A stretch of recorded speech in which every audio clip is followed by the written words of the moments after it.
Bonsoir à tous, bienvenue dans Question Directe sur ATV Guadeloupe. Notre invité ce soir, Marcel Sigiscard, président de l'Office de l'eau. Bonsoir, monsieur Sigiscard. Bonsoir, monsieur Planté. Bonsoir aux téléspectateurs de ATV. Alors, c'est la journée mondiale de l'eau. Aujourd'hui, en Guadeloupe, il y a encore des cas sous le réseau, il y a encore des foyers qui manquent d'eau. On est encore loin du compte. Oui, absolument. Mais en effet, mais cela n'empêche que l'ONU a déclaré le 22 mars comme journée internationale de l'eau pour les besoins évidents, que l'eau est un élément essentiel de la vie et qu'il faille préserver cet élément naturel, mais qui fait des difficultés à certains endroits, mais qui est aussi important pour des pays comme l'Afrique ou même des pays où, en voie de développement qui ont besoin d'une eau potable ou même un minimum d'eau pour pouvoir fonctionner. Et en Guadeloupe, l'actualité criante que nous avons montre encore plus que sur ces secteurs particuliers, il y a encore énormément d'efforts à faire. Les EPCI, l'État et nous, le département et la région, on s'y attache. Donc c'est pour ça que nous avons voulu, à l'occasion de l'ouverture de l'antenne de l'Office de l'eau à Pointe-à-Pitre. Donc c'est une journée importante pour vous aujourd'hui. Parce qu'au-delà de l'eau, c'est toutes les masses d'eau. Ce n'est pas seulement l'eau potable qui nous concerne, nous, à l'Office de l'eau, c'est aussi la préservation de la biodiversité qui touche à l'eau. Et à cette occasion, nous aurons une école de l'Oricis qui viendra visiter parce qu'ils sont en relation avec l'université qui entend préserver la biodiversité. Donc, c'est l'ensemble des masses d'eau sur lesquelles l'Office de l'eau travaille. Parfait. Et cette antenne justement, de l'Office de l'eau à Pointe-à-Pitre, concrètement, comment ça va fonctionner pour les usagers, pour le grand public? Alors, plusieurs éléments. D'abord, nous y avons installé la médiatrice de l'eau qui a commencé à travailler, qui commence à avoir des effets. Donc, elle fera une communication. Elle a fait une communication pendant cette ouverture-là. Nous avons signé des conventions avec l'ensemble des EPCI à la fois. 10 conventions. 10 conventions. C'est quoi ces conventions? C'est avec qui? Il y a des conventions de diverses natures. Par exemple, avec Cap Excellence, c'est la remise en niveau des compteurs. Avec le Lamentin, c'est un certain nombre d'études pour pouvoir rechercher des fuites. Cap Excellence aussi, puisque nous avons deux conventions avec Cap Excellence. Sur le Basse-Terre, la ville de Basse-Terre, c'est une rue que nous finançons pour pouvoir améliorer l'adduction d'eau. Sur Gourbert, nous avons participé au problème que j'ai entendu ce midi de l'usine de Gourbert.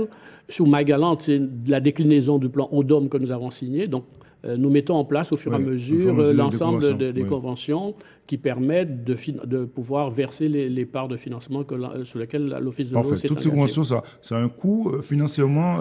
L'Office de l'eau a les moyens justement d'accompagner tous ces projets? Alors globalement, ce midi, nous avons signé pour 1 200 000 de conventions. Et nous continuons, à partir du moment que nous avons les demandes, de cofinancer, puisque nous ne finançons pas tout, de cofinancer les équipements et les dossiers que nous demandons. Oui, d'une manière générale maintenant dans ce dossier de l'eau, où en est le dossier précisément après les signatures des EPCI, après justement les avancées concernant les collectivités, après l'engagement aussi de l'État? Où en est le dossier aujourd'hui? Alors demain également, aujourd'hui plutôt, le département a mis en œuvre ADE, puisque nous avons fait une nouvelle prise d'eau ADE. Nous, concrètement, il fallait signer les conventions. Nous avons signé les conventions aujourd'hui avec l'ensemble des EPI. C'est une dizaine pour leur permettre d'amorcer les opérations sur lesquelles nous nous sommes engagés.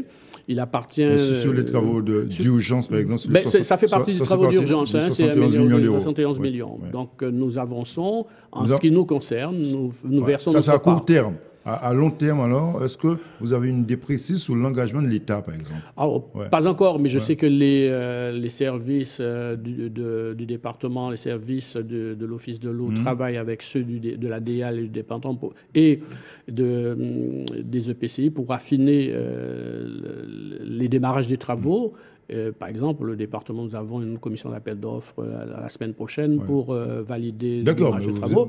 Sur l'engagement de l'État, vous paraissez sceptique, Marcel Sigiscard? Non, pas du tout. Je pense que la parole de l'État, quand les ministres sont venus, doit être respectée et qu'ils le respecteront dans la mesure qu'ils disent... La parole de l'État, c'est quoi? C'est la méthodologie. C'est les 400 millions annoncés par Richard Luce?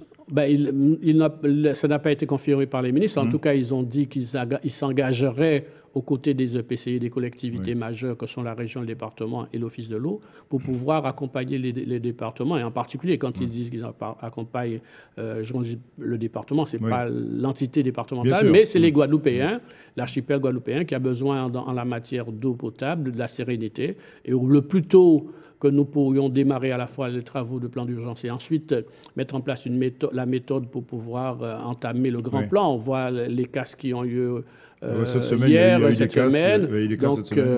Donc ça prouve que quand on répare par là, ça casse ailleurs. Donc il faut vraiment entamer ce plan Marshall, Marshall que nous disons à l'Office de l'eau très sincèrement et très sereinement. Alors pour les usagers qui nous regardent ce soir, qui nous écoutent, concrètement, la médiatrice de l'eau qui a été justement nommée et qui va prendre ses fonctions justement dans ce nouveau local que vous avez inauguré aujourd'hui, son travail concrètement a déjà commencé. Elle a pu régler déjà des dossiers elle a réglé un certain nombre de dossiers, personnels et individuels, mais elle travaille aussi à la convention, à la méthodologie avec les EPCI, parce que je rappelle, c'est aussi une compétence des EPCI, et qu'il faut que nous ayons la convention avec les EPCI, ce qu'on a fait aussi, pour que l'efficacité de son opération puisse être palpable pour les citoyens. Non. Donc c'est aussi bien les associations qui peuvent se rapprocher d'elle, les particuliers. Tout à fait. Et elle arrive à... Il y a du boulot. Elle nous le dit quand je passe à son bureau. Il y a beaucoup de boulot parce qu'il faut tout faire, tout reconstruire. Et elle travaille également avec les services de l'État pour voir comment on peut avancer. Et nous allons tenter d'avoir un cadre avec le préfet pour une méthodologie, puisque c'est énormément de gens qui souffrent de ce dysfonctionnement. Ouais. Vous avez vraiment le sentiment, vous qui êtes président de l'Office de l'eau, que les choses ont avancé dans ce dossier, que vraiment on sent que les élus sont ensemble aujourd'hui.